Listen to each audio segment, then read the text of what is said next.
Evandro, eu costumo brincar, né, que a única lei que existe em história, a gente sempre brinca isso, é a lei de Murphy, né? Então, obviamente, se eu concorri numa chapa para direção de escola, tinha que vir uma pandemia. É claro, não poderia ser diferente. Então veio a pandemia, né?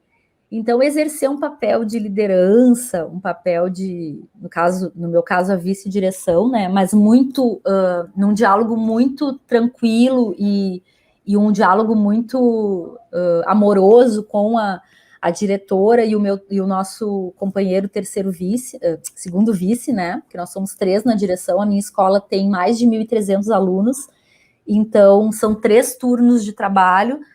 Nós temos que nos dividir, né? 3 pessoas, 2 seria praticamente impossível, né? Para gerir uma escola desse tamanho.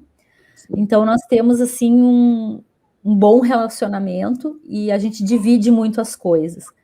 Mas, obviamente, né, nesse momento, onde a gente teve que reaprender muita coisa, né, onde a gente teve que entender toda uma maneira de se relacionar com o digital, né, nessa era digital que às vezes as pessoas tendem a ter a ter momentos assim que elas pensam, não, eu não posso lidar com isso agora, eu não quero lidar com tecnologia.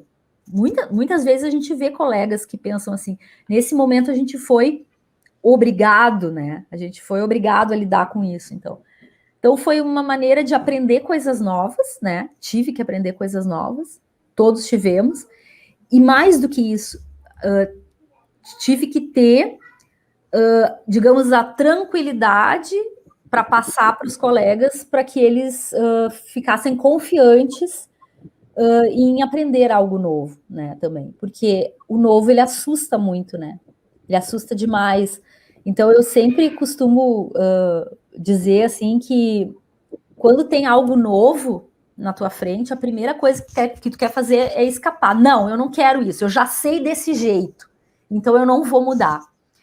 Não, mas nesse momento não tem alternativa, né? Então, tivemos que aprender. É uma nova linguagem, né? Que a gente teve que aprender. Então, foi muito bonito de ver as pessoas tendo confiança na gente, em dizer, quando a gente diz, não, tu vais aprender isso, eu vou te ajudar.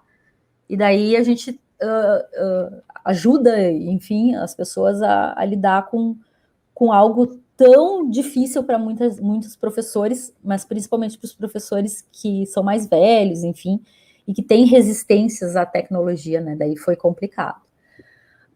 Mas conseguimos. Outras questões vieram, né? A crise financeira terrível que até agora, né, está cada vez pior, né?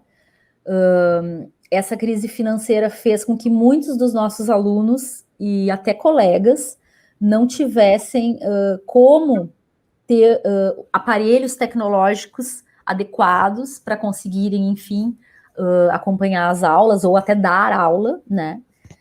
E a resposta dos governos, né, sempre foi uma resposta muito vagarosa para as necessidades que eram imediatas, né? Em relação a isso.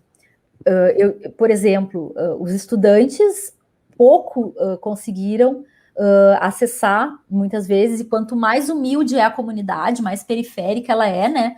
Muitos não conseguem acessar as aulas online, né? A questão da autonomia também, né? Às vezes a criança é muito pequena, ela não tem como ter uma aparelhagem de celular, ela não tem um celular ou um notebook, enfim, para que ela consiga acompanhar.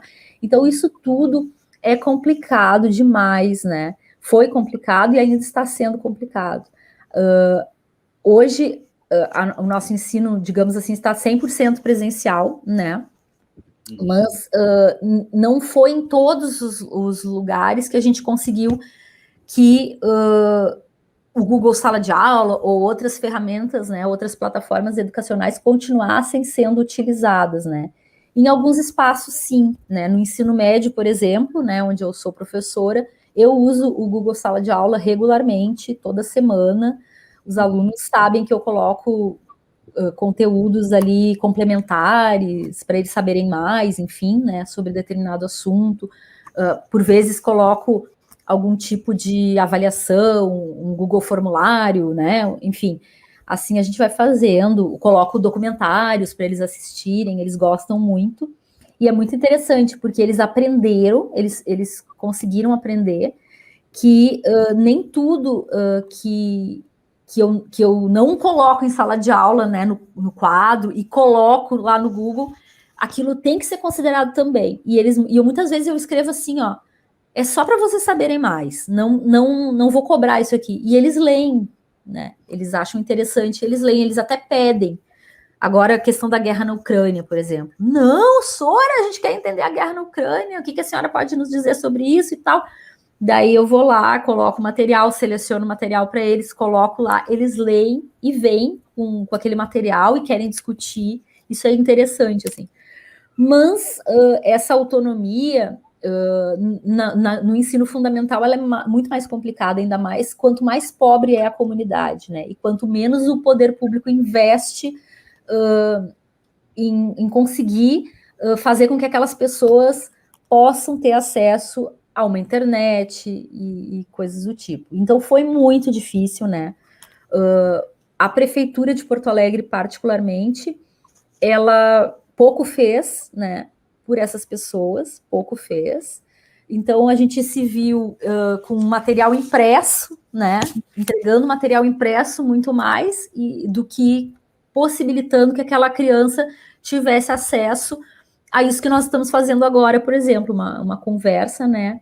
Através da internet. Isso pouco a gente conseguiu fazer. Quando a gente conseguia fazer, assim, não era para todos. Então, é muito excludente. Foi muito excludente. E ainda é muito excludente.